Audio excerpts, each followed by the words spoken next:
Hey, if you wonder if there's the camera remote shutter application on the HUAWEI Watch Fit 3, and the answer is yes and no. So as a default, you actually cannot find this application on your phone, but you can try to install this application by going into the Huawei Health application and opening the app gallery.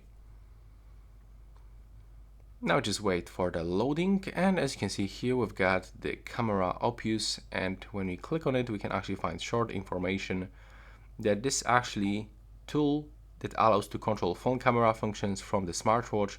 So it actually shows the camera view on the watch in real time, and also it has built-in motion detection engine which sends alerts after detecting movement and observe data arena.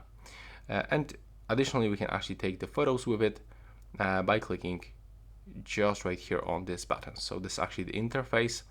That's how it looks, and you can just click install right here. So now after this transferring and installation process, you can find your application in your watch. And that's all for this video. Right now, please subscribe to my channel.